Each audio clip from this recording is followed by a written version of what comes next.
Dans l'ordre et vous êtes sûr d'avancer jusqu'à ce que vous ayez fait votre examen.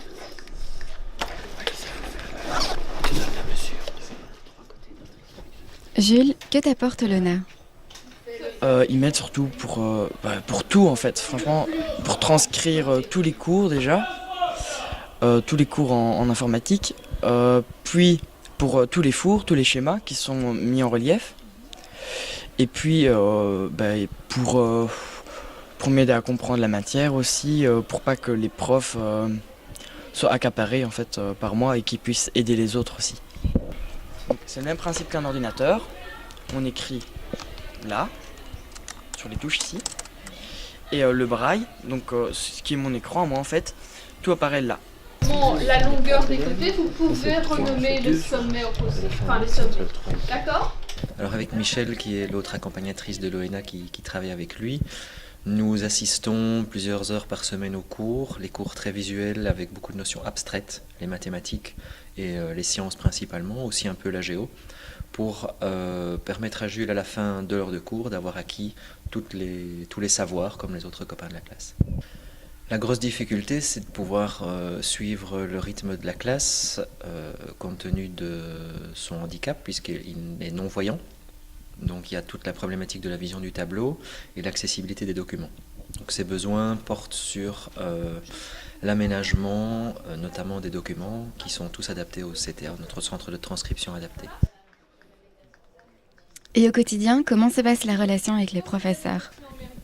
On discute beaucoup avec eux. Donc chaque année, en début d'année, nous demandons à avoir une réunion avec l'équipe de professeurs qui va encadrer Jules au cours pour leur expliquer les besoins. Et le premier, c'est de pouvoir anticiper sur les matières, c'est-à-dire les professeurs doivent nous envoyer à l'avance leurs cours, chapitre par exemple, pour qu'on ait le temps de les transcrire en braille sur le bloc-notes et de réaliser les schémas en relief. Donc il y a énormément de dialogues, de discussions en dehors du cours, dans les couloirs à la salle des professeurs pour préparer ces adaptations.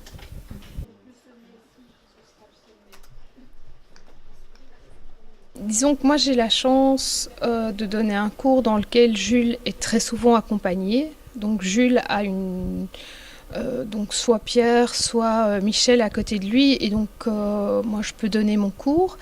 Lorsqu'il n'est pas accompagné, très souvent Jules doit me rappeler à l'ordre parce que j'écris beaucoup de choses au tableau et j'oublie d'expliquer, enfin pas d'expliquer, mais de décrire. Heureusement, Pierre et Michel sont très souvent là. Parce que moi j'ai déjà essayé de réexpliquer des choses à Jules, c'est d'une complexité, c'est très complexe ce qu'il fait, et je me rends compte à quel point sa mémoire est sollicitée et à quel point ça doit être fatigant pour lui. Vous avez des contacts réguliers avec le centre de transcription de l'ONA. Comment ça se passe?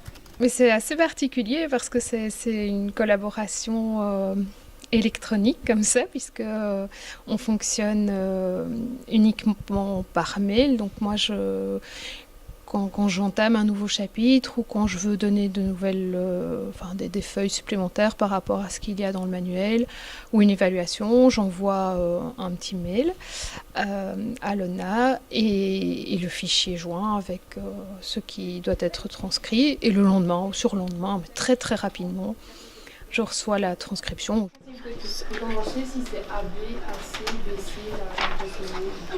Parce qu'on te dit que... Donc c'est vers la deuxième, je pense, la deuxième année qu'on a fait appel à l'ONA. Donc c'est Pierre principalement qui est venu pour l'accompagner et il avait besoin, en fait ils ont commencé à mettre en place les bases du braille, donc apprendre à compter jusque 6.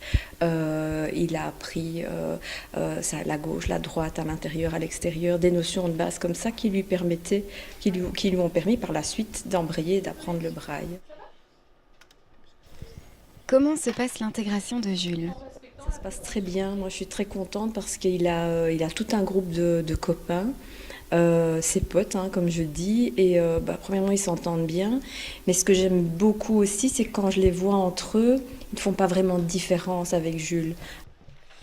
Qu'est-ce que l'accompagnement de l'ONA apporte à Jules? Je pense finalement une très grande autonomie parce que le fait de pouvoir aller à l'école comme tout le monde, faire la même chose comme tout le monde, cette intégration, ça lui a permis de grandir et d'être autonome. Ça n'a pas de prix. Comment décririez-vous Jules ?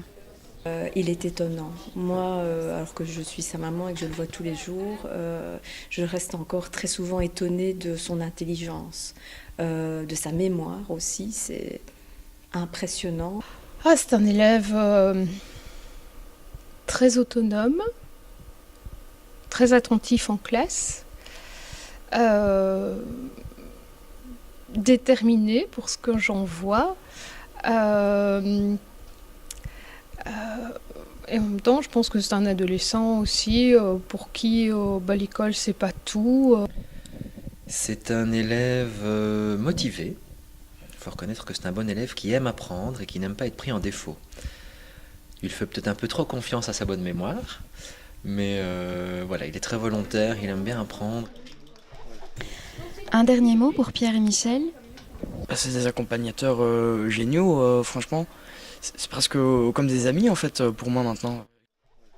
Donc si tu dis, bah attends 5 minutes pour le Tu l'appelles numéro 3.